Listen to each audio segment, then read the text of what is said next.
कोणतंही प्रकरण चिघळलं तर पहिली मागणी होते ती नार्को टेस्ट करा मग सत्य समोर येईल अशी. नार्को टेस्ट करा मग सत्य समोर येईल अशी मागणी का केली जाते? नेमकी नार्को टेस्ट आहे तरी काय असा प्रश्न तुम्हालाही पडला असेल. तर नार्को टेस्ट म्हणजे काय आहे तर एक केमिकल वापरलं जातं आणि त्या व्यक्तीला अर्धबेशुद्ध केलं जातं. म्हणजे तो अर्धबेशुद्ध होतो आणि तो खरं बोलेल अशी यातून अपेक्षा असते.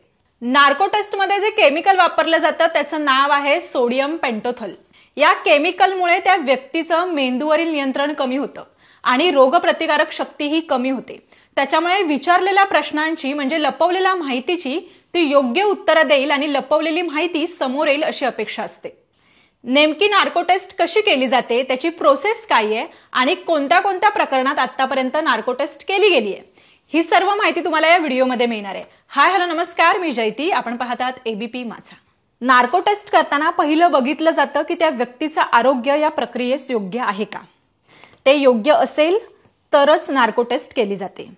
नार्को टेस्ट करण्यासाठी त्या व्यक्तीची लिखित संमती असणं आवश्यक आहे. नार्को टेस्ट ही पूर्णपणे नियंत्रित वातावरणात म्हणजेच हॉस्पिटल किंवा फॉरेन्सिक लॅबमध्ये घेतली जाते. IV द्वारे त्या व्यक्तीला औषध दिलं जातं ज्याच्यामुळे तो व्यक्ती हळूहळू ट्रान्स अवस्थेत जातो.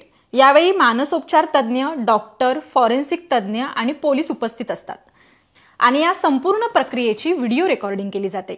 नार्को टेस्ट वेळी त्याला सोडियम पेंटोथल हे औषध दिलं जातं ज्याच्यामध्ये काय होतं तर त्याचं मेंदूवरचं नियंत्रण हे कमी होतं आणि रोगप्रतिकारक शक्तीही कमी होते. त्याच्यामुळे विचारलेल्या प्रश्नांची ती व्यक्ती योग्य उत्तर देईल अशी अपेक्षा असते. त्याच्यामुळे त्या व्यक्तीने लपवलेली माहिती मिळवण्याचा प्रयत्न पोलिसांकडून केला जातो.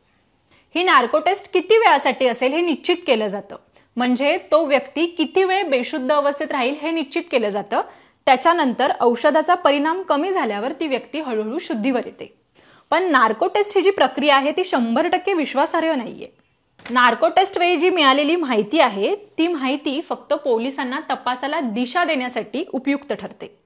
तर भारतामध्ये नार्को टेस्ट केव्हा केव्हा केली गेली तर अब्दुल करीम तेलगी स्टॅम्प पेपर घोटाळा, अबू सालेम 1993चा मुंबई बॉम्बस्फोट, निटारी हत्याकांड ज्यावेळेला झालं, त्याच्यानंतर इंद्राणी मुखर्जीचं जे शीना बोरा मर्डर केस होतं त्यावेळेला नार्को टेस्ट करण्यात आली, आरुषी तलवार हत्या याच्यामध्ये अनेक आरोपींची नार्को टेस्ट करण्यात आली, 26/11 मुंबई हल्ल्यातील जो दहशतवादी आहे अजमल कसाब याची नार्को टेस्ट करण्यात आली होती. तसंच मालेगाव ब्लास्ट प्रकरणीही काही संशयितांची नार्को टेस्ट करण्यात आली.